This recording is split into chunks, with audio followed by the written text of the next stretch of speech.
la pirámide del desarrollo humano que construimos basada en una inicial de William E. Schallenberg en el año 2009 con Pedro Pablo Berruezo, fruto de nuestros encuentros, de nuestras aproximaciones intelectuales y también de la amistad compartida durante muchos años.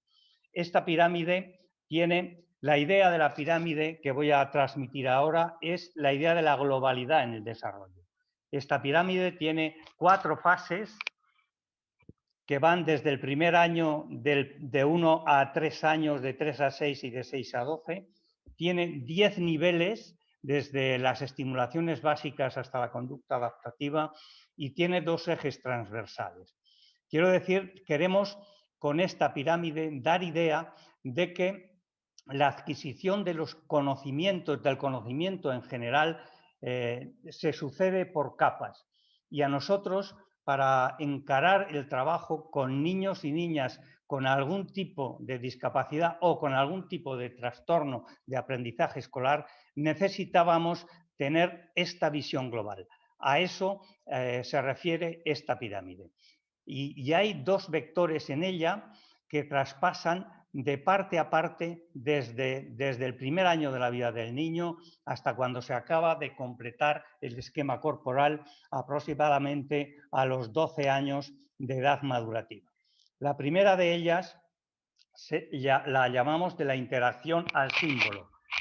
Quedaros con la siguiente frase: las palabras surgen de las interacciones humanas. Y el segundo vector, de la emoción a las habilidades sociales, quiere decir que si no somos capaces de expresar las emociones, de controlar las emociones, nuestra vida social quedará ciertamente mermada. Haré referencia brevemente a lo que culmina la etapa de 0 a 3 años, que es la capacidad de integración sensorial. Como decía Giners, el que el niño o la niña tengan la capacidad de hacer un uso adecuado de sí mismo. En la segunda etapa de 3 a 6 años hablaremos un poquito de lo que significa el control de la atención desde la psicomotricidad, y en la última etapa haremos una mención especial a la conducta, a la autonomía personal. Bien, dicho esto, todo el conocimiento que nosotros tenemos, tanto de nosotros mismos como de la realidad exterior del mundo, se inicia con estos 3 estímulos básicos: táctiles, propioceptivos y vestibulares. A continuación voy a centrarme un poco en este concepto que quizá no es demasiado conocido por los psicomotricistas, pero es el que ha alumbrado nuestra práctica desde hace muchos años en el aula de psicomotricidad. Se trata de la potencialidad corporal. Dicho en pocas palabras, la capacidad de automatizar la información corporal, es decir, la capacidad de excluir el cuerpo en los procesos superiores de aprendizaje. Si el niño tiene que estar pendiente de con qué mano coge el lápiz, de que tiene un tono bajo y se acuesta o se inclina demasiado sobre el pupitre, si tiene dificultades en controlar y en poner en relación el ojo con la mano, todo esto le va a mermar la capacidad de pensar en el mensaje propio, la capacidad de enfrentarse adecuadamente a los procesos básicos de nuestra cultura, que se pueden resumir en leer, escribir y efectuar sencillas operaciones matemáticas. Esto es la potencialidad corporal, es decir, la capacidad de excluir el cuerpo en los procesos superiores de aprendizaje. Y esto es como lo definíamos ya en una obra temprana con el doctor Orlando Schrager en 1996, y definíamos la potencialidad corporal de la siguiente manera: la sumatoria de habilidades y capacidades que permite la exclusión inconsciente y automatizada de las aferencias corporales estáticas y dinámicas que de otra forma podrían interferir y perturbar los diversos canales de información, de procesamiento y de memoria necesarios en cualquier proceso de aprendizaje.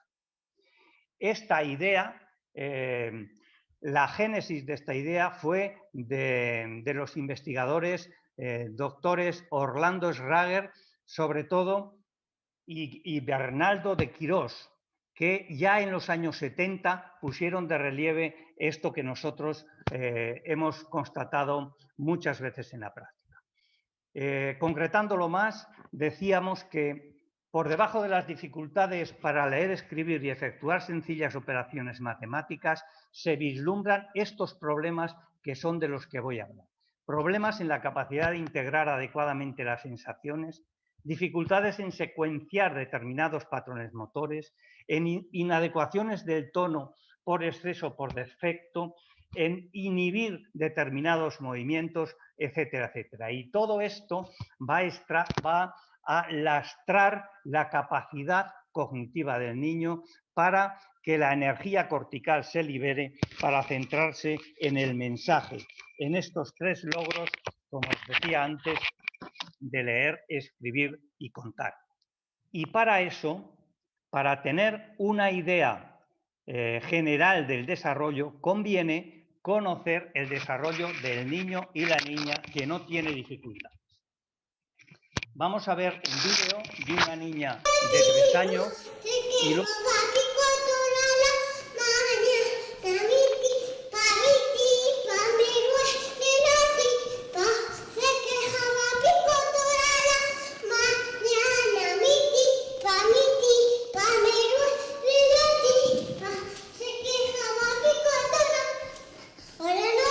Y luego cerrado. Bueno, quería poner de relieve aquí que esta niña de 3 años de edad madurativa y que se sitúa en el nivel adecuado de su desarrollo, con una habilidad motriz bastante sobresaliente, hace 3 cosas a la vez. Tiene un salto armónico, canta una canción mientras salta y tiene una disociación perfecta de los brazos y de las piernas. Estos 3 elementos van a tener dificultades los chicos y las chicas que hemos visto y hemos evaluado en nuestra aula. Por tanto, para que os hagáis una idea de cómo llevamos a cabo esto, nosotros con mis colegas Cristina Roqueta y Silvia Blasco, desde el año 2006 recibimos a niños y a niñas en el aula de psicomotricidad para hacer la evaluación de psicomotricidad. Estos niños y niñas nos lo derivan los equipos pedagógicos, los centros del entorno y también los directores. Y siempre que hacemos la evaluación, el niño está con la menor ropa posible o la niña y viene acompañado casi siempre de alguno de sus progenitores, de la madre, del padre o de los 2 padres, del psicopedagogo que ha hecho la consulta y también de la profesora tutora o el especialista que lo lleva habitualmente en la escuela ordinaria. Todos estos adultos están en el espejo unidireccional o en el espejo espía, observando cómo se desarrolla esta evaluación psicomotriz que llevamos a cabo con la psicomotricista Silvia Blasco y con la logopeda maestra de audición y lenguaje Cristina Roqueta. Esa ha sido otra de las características de la psicomotricidad. Hemos sabido en el Colegio Gloria Fuertes aunar la psicomotricidad con la fisioterapeuta, con la fisioterapia y con la logopedia Por tanto, tenemos un acceso a una visión global del desarrollo del niño. Pues bueno, este es de los 9 aspectos o 9 elementos relevantes que antes os decía. El primero es este: dificultades en el tono muscular que le impiden gestionar su actividad motriz de manera armónica. Todo esto que os cuento aquí está expresado, está escrito en este artículo que publiqué en el año 2015 que se titula El influjo psicomotor en los aprendizajes escolares. ¿Y cómo se pone de relieve estas dificultades en el tono muscular? Antes hemos oído la interesantísima charla de mi compañera, la doctora Pilar Arnaiz, y hacía mención muchas veces a la importancia de la función tónica en balón y a la relación que tiene el tono muscular con los procesos afectivos y emocionales. El tono muscular se define como la tela de fondo sobre la que transcurre el movimiento y en él hay componentes genéticos que un porcentaje de ellos no podemos cambiar, pero que a través del influjo educativo se puede transformar, no todo, pero se puede mejorar muchísimo. Las dificultades que se ponen de relieve en los niños y niñas que tienen estos problemas en el tono muscular son las rigideces, la flacidez, las paratonías y las cinesias tónicas. Las paratonías quiere decir la capacidad de no poder relajar voluntariamente los músculos. Y las cinesias tónicas, sabéis que hay dos tipos de cinesias, las de reproducción y las tónicas. Cinesias son los movimientos, en los movimientos finos, los movimientos parásitos que acompañan a estos movimientos finos. Las de reproducción tienen una mejoría a lo largo del desarrollo del niño y las tónicas están en ese fondo tónico, como he dicho antes, permanente, que acompaña al niño en gran parte, durante la mayor parte de su vida. Vamos a ver a una niña a continuación que presenta estas dificultades en el tono muscular. 1, 2, 3, 4, 5, 6, 7, 8, 9. Pies juntos, Paula, pies juntos. Pies juntos. Levanta el pie. 2, 3, 4, 5, 6, 7, 8, 9. Bueno, ¿qué ocurre en esta niña? Que a pesar de tener 9 años de edad, no realiza el salto armónico despegando los dos pies del suelo a la vez y enlazando adecuadamente los saltos. Hay una dificultad del tono muscular que se ve también con una sincinesia tónica en el brazo derecho. Cae con toda la planta del pie, separa los talones y tiene, por tanto, dificultad para enlazar un salto con otro. Esta habilidad, la habilidad de dar saltitos sucesivos solo con la punta de los pies, aproximadamente el 90% de los niños lo adquieren a la edad de 3-4 años. De manera que esta es una alumna que incluimos, que hemos seguido su evolución pues durante bastantes años, que ha estado en escuela ordinaria durante toda la etapa primaria y que luego, a partir de la secundaria, cuando ya la niña ha tenido 13-14 años, pues ha venido al Centro de Educación Especial y hemos seguido sacando de ella el máximo de sus potencialidades. Una vez que nosotros hacemos la evaluación en este aula de psicomotricidad, que es la que está siempre de fondo en los vídeos que os pongo, adjuntamos siempre un programa de psicomotricidad que se tiene que llevar a cabo en cada una de las escuelas de donde los chicos y las chicas proceden.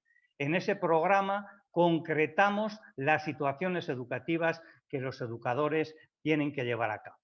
La verdad es que de todos los niños que hemos visto, hablamos muchas veces con mis colegas, el éxito ha tenido lugar en un porcentaje muy amplio. Y os voy a hablar un poco, como antes os he dicho, antes de pasar a los siguientes elementos de dificultades, de las relaciones entre postura y atención.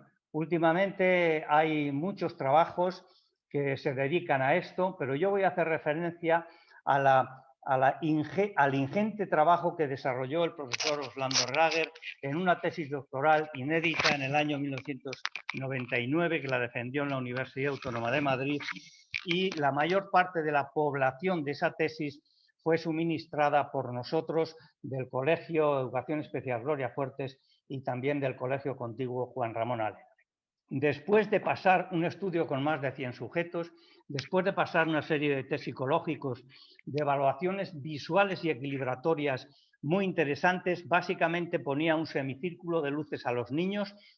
Cada niño estaba en el centro de ese semicírculo y le hacía señalar el estímulo que iba apareciendo aleatoriamente, reduciendo la base de sustentación. Primero con los pies juntos, luego la pata coja, etcétera, etcétera. Después de más de 500 páginas dedicadas a eso, constata lo siguiente: el sistema postural ejerce un doble rol. En el contexto motriz actúa como regulador del equilibrio. En el cognitivo lo hace como regulador modulador de la dinámica atencional.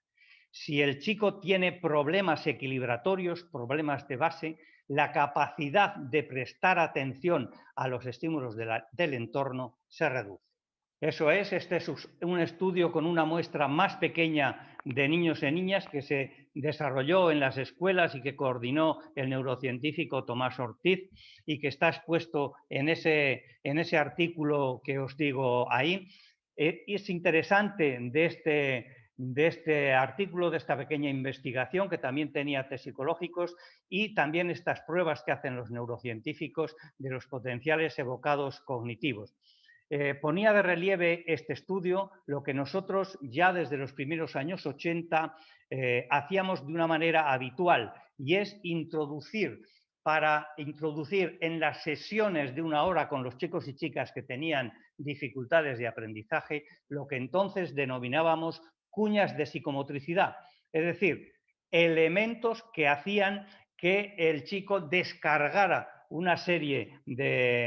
a través de una serie de acciones equilibratorias, visuales, de levantarse, sentarse, etcétera, para que su energía cortical se renovara y pudiera estar otra vez atendiendo al mensaje. Pues bien, esta pequeña investigación afirmaba finalmente lo mismo. La estimulación de atención y equilibrio en tiempos cortos, antes, y yo añadiría durante la clase, mejora directamente las funciones ejecutivas y sobre todo la atención. Bien, ahí tenéis la referencia para quien quiera echarle una mirada. Nosotros hemos dedicado gran parte de nuestra vida profesional a estudiar estas dimensiones del equilibrio humano.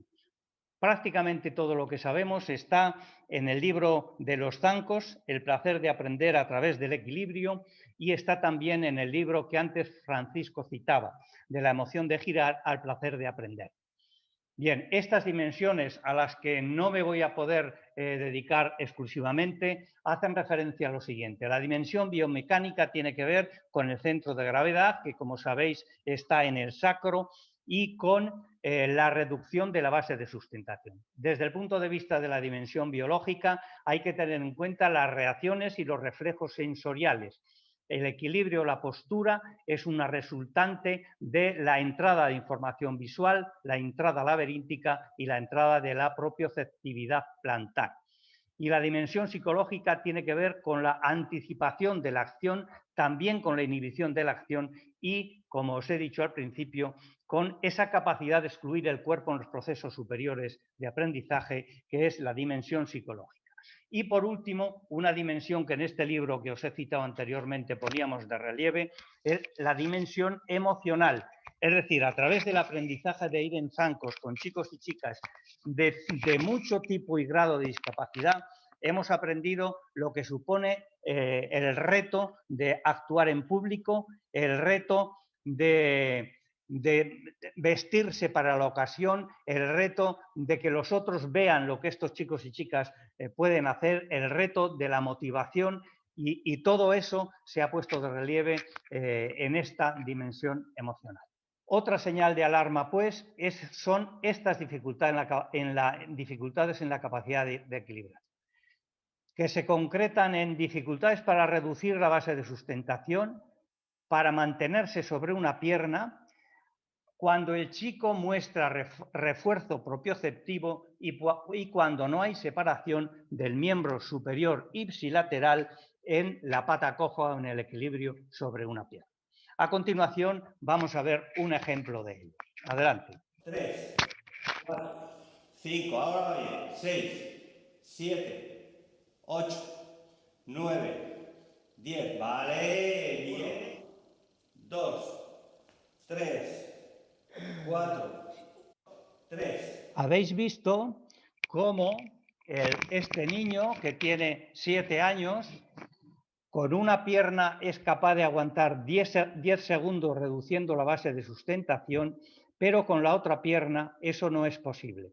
Se pone también de relieve en este niño el refuerzo propioceptivo. Cuando está sobre una pierna, la otra pierna, que la tiene flexionada, la junta mucho a la pierna, a la otra pierna, a la pierna de apoyo, y esto se llama refuerzo propioceptivo. Siempre que hay refuerzo propioceptivo, quiere decir que el equilibrio no está del todo logrado.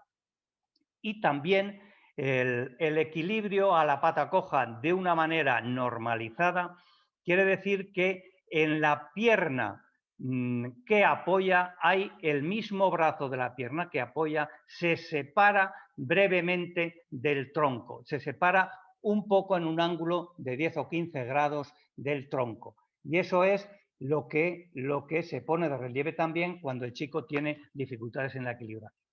El profesor Orlando Herrager nos explicaba que esta separación del brazo ipsilateral a la pierna que apoya es una reminiscencia del reflejo tónico cervical asimétrico, pero no me da ahora tiempo de bucear en eso. Así que vamos a pasar a la siguiente diapositiva y vamos a ver ahora otro gran grupo de dificultades con las que nos encontramos. Pues el siguiente grupo de dificultades, aquí ya lo tenemos, dificultades en la capacidad de coordinación dinámica general y en el salto. Esto es muy importante para que los maestros y las maestras, o los psicomotricistas, por supuesto, lo tengan en cuenta cuando el chico o la chica hace esta actividad espontánea que les gusta mucho, que es la de saltar. Tienen que observar si hay un despegue simultáneo de los dos pies del suelo, si se producen asimetrías de brazos en la fase de vuelo, sobre todo cuando saltan en una superficie elástica, si existen desequilibrios en la fase de llegada inmediatamente después del salto y si tiene dificultades, como veíamos al principio, para enlazar varios saltos seguidos. Quiero llamaros también la atención un artículo que escribimos en el año 2017 con mi colega Silvia Blasco, que se titula Saltos y acrobacias reflexionando sobre su utilidad educativa y que apareció en esta revista iberoamericana. En él se pone de relieve que a través de los saltos y las acrobacias en la cama elástica se puede llamar la atención de todo el colegio y también se pone de relieve la actuación ante los otros, el hacer una exhibición de un salto que ellos han elegido, estamos hablando de niños y niñas con discapacidad, y se pone de relieve cómo todo el colegio está pendiente de la evolución que hace el artista en ese momento en la cama elástica. Así que os sugiero su lectura si queréis profundizar más en esta dificultad en la capacidad de coordinación. Vamos a ver el siguiente vídeo que lo ejemplifica. ¿Pasa la cuerda? Muy bien. Toma. Pasa la cuerda, te la voy a poner a 10. Pasa la cuerda arriba. Vale. Una. A verlo. A verlo, salta. A verlo. Pasa la cuerda, pasa la cuerda. Pásala. Con los pies juntos, Saúl, a ver. Venga. Pásala. Y... ahí está. Bien, pues es un niño de 7 años que, como habéis visto, tiene dificultades para despegar simultáneamente los dos pies del suelo y tiene dificultades en la llegada también del salto. Por tanto, esos desequilibrios, aquí las asimetrías no se ven, porque las asimetrías las vemos sobre todo cuando el chico salta en la cama elástica, pero atención al salto del niño y que despegue simultáneamente los dos pies del suelo. Ese es un signo que indica dificultades en la capacidad de coordinación. Hay otro grupo de dificultades y se pone de relieve en estas dificultades en el desplazamiento. Para que el niño haga esto, tiene que tener una capacidad de reacción adecuada, tiene que anticipar la acción, tiene que poner en relación adecuada el ojo y la visión del espacio, el ojo y y sus piernas y los actos motores que hace en ese momento, y también la percepción del propio cuerpo en movimiento. El cambio de desplazamiento es algo que también estudiaron mucho Quiros y Rager en la década de los 70, y hacían que los niños, sin que se dieran cuenta, porque visualmente la superficie era igual, de repente había una superficie dura y una superficie blanda, y ahí se adivinaban si los chicos y las chicas tenían los reflejos posturales adecuados. Bien, hoy se hacen esas pruebas con una metodología y una instrumentación pues muy interesante también. Bien, el cambio de superficie es muy importante para que el chico se adecúe de una manera grácil a estos cambios, y eso se tiene que producir porque los chicos y las chicas tienen que estar descalzos en el aula de psicomotricidad. Y vemos el vídeo. Corre, corre por ahí, a ver si puedes, corre. Corre, corre, como hacías con Silvia, va. Venga, corre. Rápida, va, va, va. Que tú puedes correr. Y ahora a ver si te caes sentada. ¿Qué? A ver si te caes sentada, sí. ¡Pum! Inténtalo, Sana, inténtalo, que sí que puedes. Quédate, chum, sentada, que está blandito. Llega a la silla. Vamos, ven,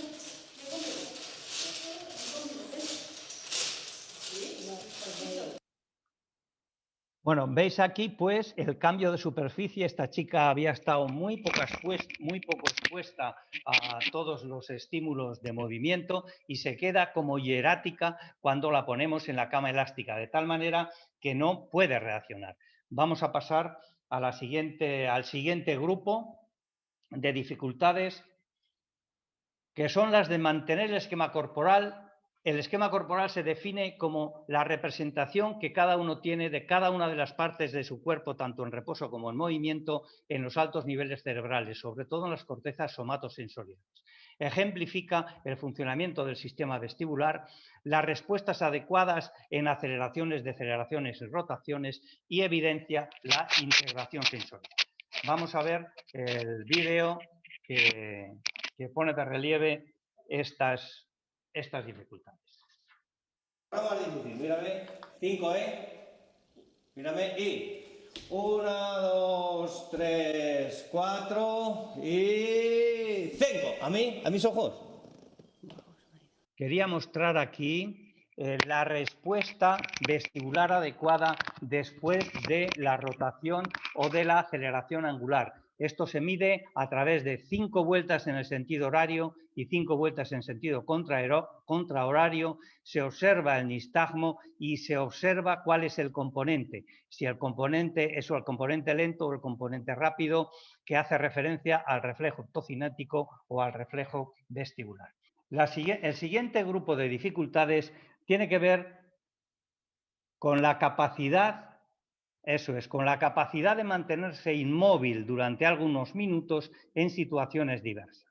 Esto tiene que ver con el control de la inhibición motriz, con la atención interiorizada y con la capacidad de relajación voluntaria. Esto es lo que antes os comentaba de las paratonías. En la sesión de psicomotricidad se suele acabar la sesión con unos minutos de relajación después de que el niño o la niña pues ha estado haciendo un esfuerzo grande jugando a todo tipo de juegos imaginables en ese entorno enriquecido que conforma esta aula de psicomotricidad que estáis viendo. Y tiene mucha importancia el llevar esa atención interiorizada al cuerpo del niño a través de imágenes o a través, sobre todo, del binomio tensión-relajación, siguiendo, que es la que nosotros recomendamos, la relajación tipo Jacobson. Vamos a pasar a ver el vídeo. Esto, cuando quieras. Eso es, otra vez. Eso es, 2, 3, 4, 5, 6.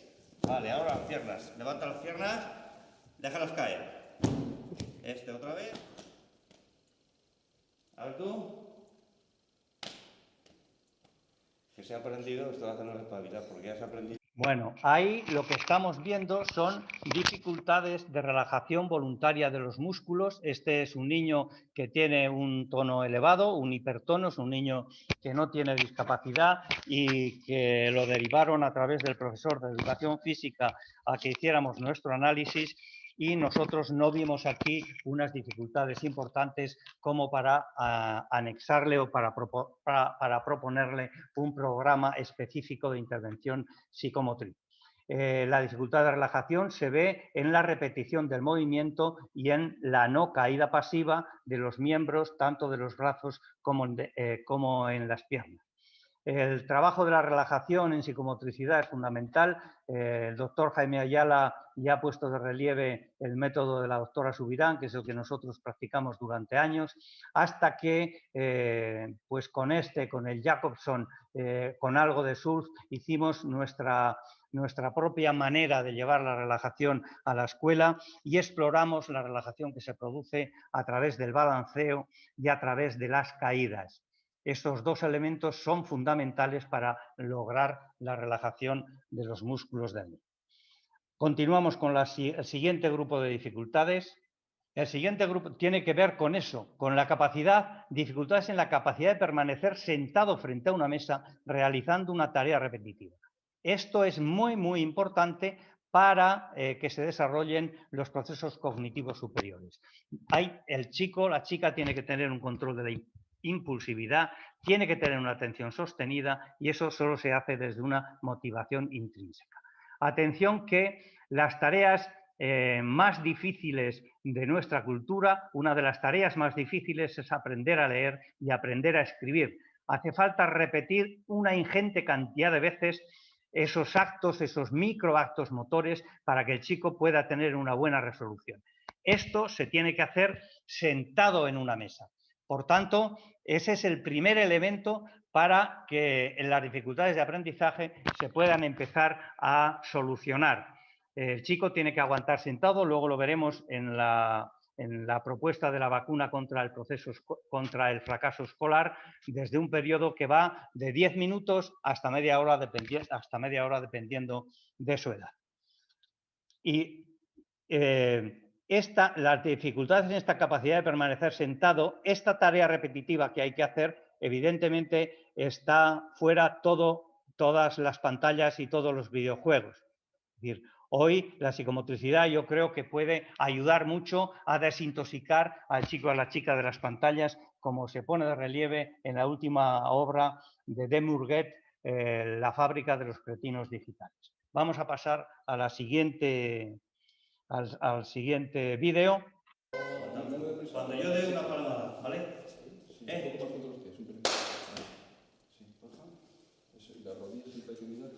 Y lo haces perfecto. A la banda. La tendencia es, de estas se te van. Baja, o sea, míratela, baja. Por delante, lo mismo. O sea, así, para que te atrás bien, porque si ves a través de las rodillas, ves ordenar su Y en este vídeo hacía referencia al grupo de dificultades anteriores, de relajación voluntaria de los miembros, y lo ponía precisamente para que se vea una respuesta normalizada ante la relajación voluntaria de los brazos. El éxito es el rebote en los músculos. Vamos a la siguiente. El siguiente grupo de dificultades tiene que ver con las fijaciones y seguimientos visuales correctos y rápidos en un móvil que se desplaza y en la capacidad de atraparlo con las manos. Se pone de relieve en este grupo las dificultades de coordinación oculomanual, las dificultades de coordinar una mano y otra mano, y las dificultades en la percepción del espacio próximo. Es muy interesante, antes oía a la profesora que ha hablado de la escritura.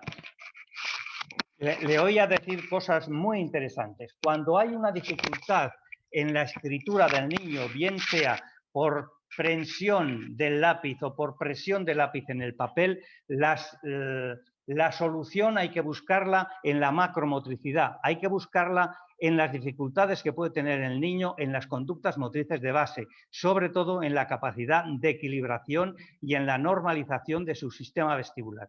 Todo lo que aparece en la periferia del organismo tiene que empezar a trabajarse desde los niveles centrales. Vamos a pasar a la siguiente. Qué bien, más difícil. Mira.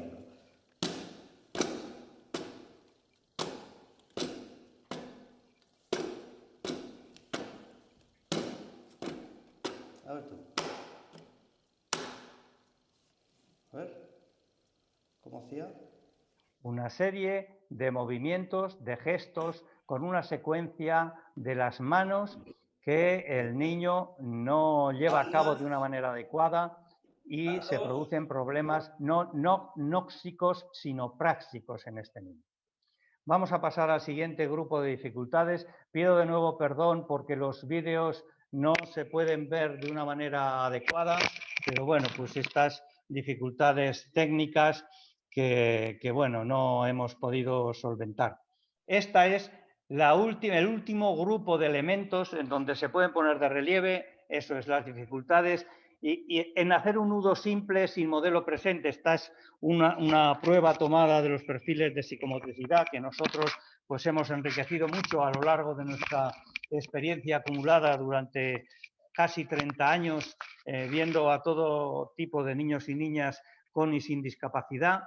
Y se ponen de relieve estos aspectos, la capacidad de imitación diferida, que como sabéis ya estudió mucho Piaget, es un elemento fundamental para acceder a la función simbólica, el manejo de gnosias y praxias. Gnosias quiere decir si el niño ha entendido el mensaje o no, y las praxias, a ver si realmente son movimientos coordinados con una finalidad, si realmente puede ejecutar el movimiento.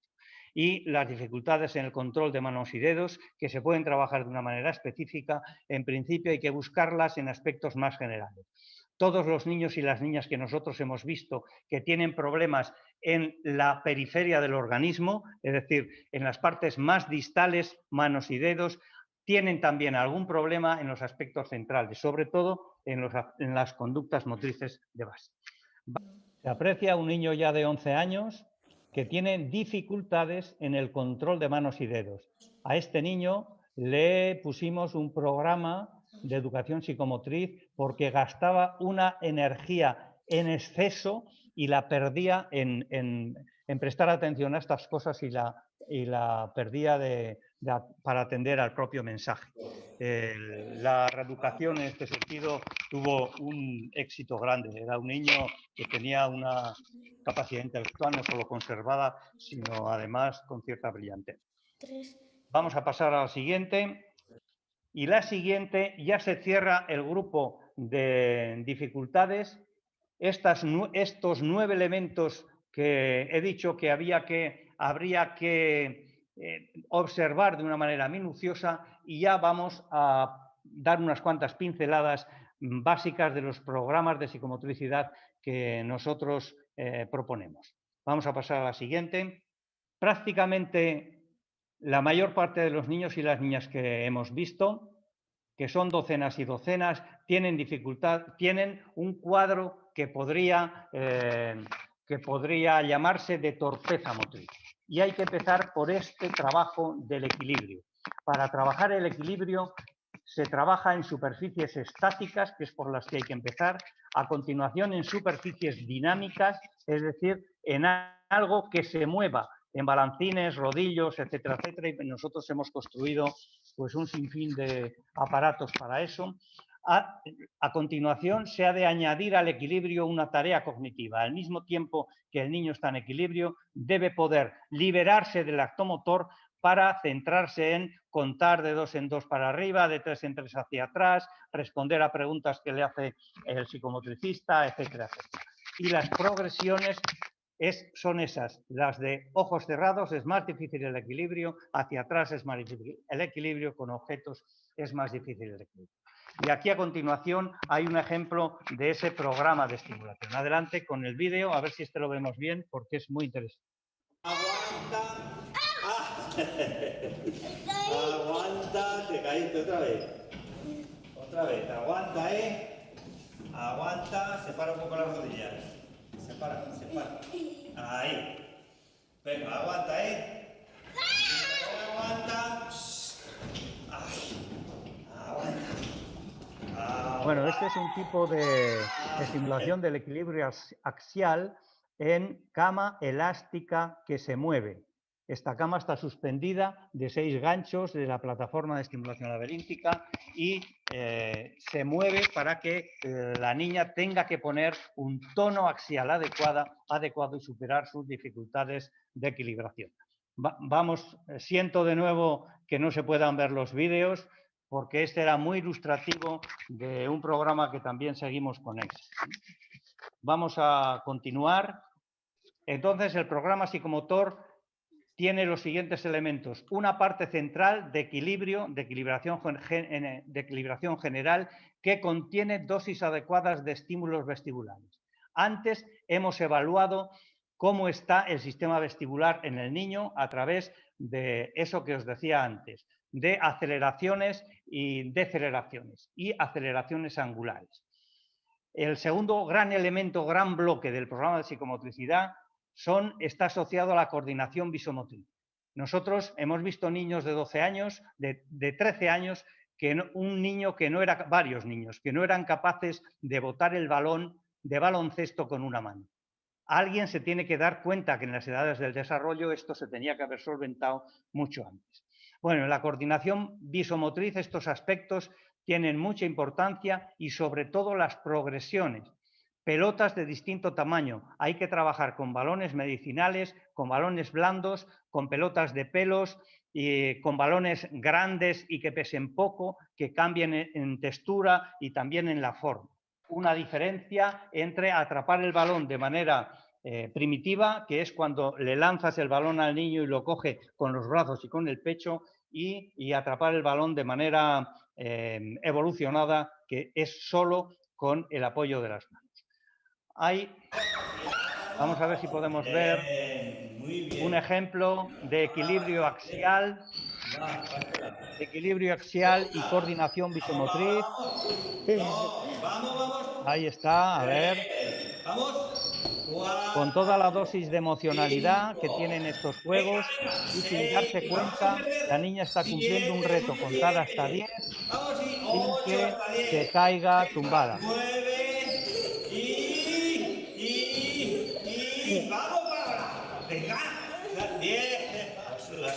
Bueno, ahí veis un poco también alguna característica del aula de psicomotricidad donde llevamos a cabo estas estimulaciones.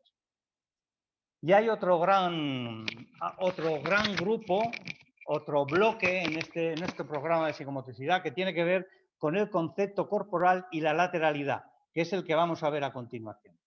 El concepto corporal se define como el conocimiento verbalizado que cada niño tiene de las partes de su cuerpo. Y esto solo se puede reeducar, solo se puede estimular de manera adecuada a través de la propiocepción. Por eso la propiocepción estaba en la base de la pirámide. Hay que presionar diferentes partes de los brazos y manos al mismo tiempo que se nombran en voz alta. Luego presionar cada articulación y que él diga izquierda, derecha. Luego lo mismo más el nombre de la articulación, rodilla, hombro, etcétera. Luego lo mismo con los ojos cerrados y al final presionar 2 articulaciones con un intervalo de 2 segundos y que él diga en el orden en que han sido tocados. Esto a los niños que tienen dificultades de orientación en su propio cuerpo y por tanto tienen dificultades en traspasar esa orientación al espacio, a los objetos, es un aprendizaje de primer orden. Vamos a ver el último vídeo. La propiocepción radica sobre todo en los usos musculares, como sabéis, del fondo de los músculos y fundamentalmente en las articulaciones, en las cápsulas articulares, y son estas precisamente las que hay que apretar con decisión. Muy importante que el niño primero esté con los ojos abiertos, mire la articulación que se toca y a continuación haga el trabajo de atención interiorizada, de estar con los ojos cerrados y nombrar en voz alta las articulaciones que son tocadas. Este trabajo de nombrar en voz alta la articulación o la mano que golpea es fundamental para asentar la lateralidad en el niño. En nuestro libro Nuevas experiencias de educación psicomotriz, en la segunda edición, hay un programa completo de evaluación de la lateralidad y un programa también para que para que los chicos y chicas que tienen con dificultades en la lateralidad las puedan superar con éxito. Vamos a pasar a la siguiente. Acabamos, por tanto, pues este programa de psicomotricidad que tendría 3 elementos fundamentales relacionados con las conductas motrices de base: equilibrio, coordinación visomotriz y concepto corporal. Y ya pasamos a lo que nuestro gran amigo Fernando Gracia, en un libro muy interesante publicado ya en el 2002, este es un médico psiquiatra, y por eso acuñó este término de vacuna contra el fracaso escolar. Este programa hay que llevarlo a cabo a pesar, o sea, sin tener en cuenta lo que se haga en las escuelas. Quiero decir que es un programa que él pensó para que los padres y las madres lo desarrollaran en sus casas. Si al mismo tiempo los maestros y las maestras lo conocen y lo apoyan, estamos seguros de que con estas dosis inoculadas de esta vacuna, la gran mayoría de niños y niñas superarán sus propios problemas de aprendizaje. Son cosas sencillas como estas. Acordaros de la pirámide y de la autonomía personal que estaba en la cúspide de la pirámide y que empieza ya en el primer escalón. A los 2 años hay que acostumbrar a los niños a una tarea tan importante como que recojan sus juguetes después de jugar. Este orden le va a ser muy importante, que por cierto ocurre igual en la sesión de psicomotricidad. Todo se tiene que dejar en el mismo sitio, en el mismo lugar que estaba antes de iniciar la sesión. A los 3 años hay que hacer hincapié en la secuencia de quitarse y ponerse la ropa y algunos aspectos básicos de su aseo personal. Cuando nos traen a nosotros un niño o una niña para evaluar, lo primero que hacemos es ver cómo la madre o el padre actúa en la autonomía personal con el niño. Hay algunas madres que se abalanzan rápidamente para quitarle los zapatos, los calcetines, y nosotros educadamente la apartamos porque precisamente queremos saber cuál es el nivel que el niño tiene en esta secuencia. A los 3 años, esa es muy importante. Pasamos a la siguiente. Doctor Alfonso, estamos ya sobre tiempo. La vacuna a los 4 años es iniciar el aprendizaje de recoger su ropa y colocar los objetos que usan en sus respectivos lugares. Muy importante en la autonomía personal. Eso será algo que se aprende ahora y se va complejizando y hace que el adulto humano no dependa de nadie para hacer estas cosas básicas de autonomía. Atención a la dosis de los 5 años. Generar la rutina de que la niña permanezca de 10 a 15 minutos, sentada, sin levantarse, realizando algún aprendizaje repetitivo. Muy importante. Atención, fuera los videojuegos, haciendo alguna tarea repetitiva, creativa, pintar, plastilina, lo que sea, imitación de acciones, etcétera, pero sin que la niña se levante, que esté sentada.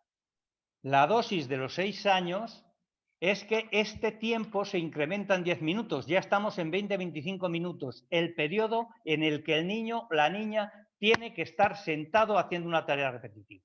Y también hay que asegurarse de que recoge sus cosas y se asee, atención, sin que se le recuerden. Ahí hay un componente muy importante de memoria de trabajo, muy interesante para que el niño o la niña se haga cargo de lo que tiene. Y finalmente, la última dosis de la vacuna a los 7 años, hay que sumar otros 10 minutos, por tanto el niño de 7 años ya tiene que permanecer de 30 a 35 minutos sentado y, atención, programar la anticipación de la actividad, programar alguna actividad para hacer en una hora determinada. Es decir, que el chico tenga que realizar esa actividad propuesta sin que se le recuerde. Es decir, que planifique una actividad, un componente esencial de las funciones ejecutivas. Hasta aquí la dosis de la vacuna. No he dicho el título del libro, pero atención a ese título porque se llama La nueva educación, teoría y práctica, pero mucha atención al subtítulo, el síndrome de inmadurez psicológica de base educativa. No confundir con otro libro que también se titula La nueva educación. El síndrome de inmadurez psicológica de base educativa. Y voy a ir terminando, voy a ir acabando y con 2 citas que son las que venimos manejando pues desde hace unos años y que a nosotros nos parece que ayudan a la fundamentación de la psicomotricidad. Antes el doctor Jaime Ayala hacía referencia a que la psicomotricidad debe rescatar determinados elementos y aportaciones de las neurociencias. Pues esto es lo que decía el gran neurocientífico Antonio Damasio en el libro de 2005. Todos los libros en general de este autor son muy importantes para los psicomotricistas. Ha profundizado mucho en las emociones, en los sentimientos, en lo que diferencia unos de otros, en cómo construye el ser humano la conciencia del yo, y ha profundizado en las sensaciones primordiales, tiene una clasificación de las sensaciones muy importantes y en su último libro profundiza mucho en el concepto de la homeostasis. Y decía esto, esta está tomada del libro En busca de Spinoza. Spinoza sabéis que es el filósofo que también aportó mucho a nuestra manera de entender el mundo y nosotros mismos, y dice lo siguiente: creo que las imágenes fundamentales en el torrente de la mente lo son de algún tipo de acontecimiento corporal. Ya tenga lugar este evento en lo profundo del cuerpo, ya en algún dispositivo sensorial cerca de su periferia. Decía Antonio Damasio, la labor fundamental del cerebro es cartografiar permanentemente lo que pasa en el cuerpo. La principal función del cerebro es ocuparse del cuerpo. Ese cuerpo que los psicomotricistas tratamos de poner de relieve en el aula de psicomotricidad para que se crezca, para que el niño y la niña crezcan de una manera armónica. Y la última diapositiva tiene mucha importancia situarnos, alejarnos también los psicomotricistas de lo que hoy se conoce como cerebrocentrismo. Todo está en el cerebro porque realmente ha habido una tecnología tan sofisticada que se puede ver cómo las distintas áreas del cerebro trabajan en vivo sin necesidad de extirpar el cerebro, ¿no? A través de la magnetoencefalografía, de la tomografía por emisión de positrones, etcétera, etcétera, que hay muchos autores que confunden el cerebro y la persona. Nosotros nos queremos un poco alejar de ellos y tomar partido por la fenomenología de la percepción, por Merleau-Ponty, y aquí os traigo una cita de Alba Noé, que meditada adecuadamente puede dar lugar a un debate inacabado e interesante e importante con los psicomotricistas de uno y otro lado del océano. Dice este autor: solo en el contexto de la existencia encarnada de un animal situado en un entorno que interactúa dinámicamente con objetos y situaciones podemos entender la función del cerebro. Nuestro cuerpo, decía Merleau-Ponty, es el eje del cuerpo, es el eje del mundo. Somos del mundo. Lázaro, nos dio mucho gusto escucharte y hemos estado en comunicación todo este año contigo.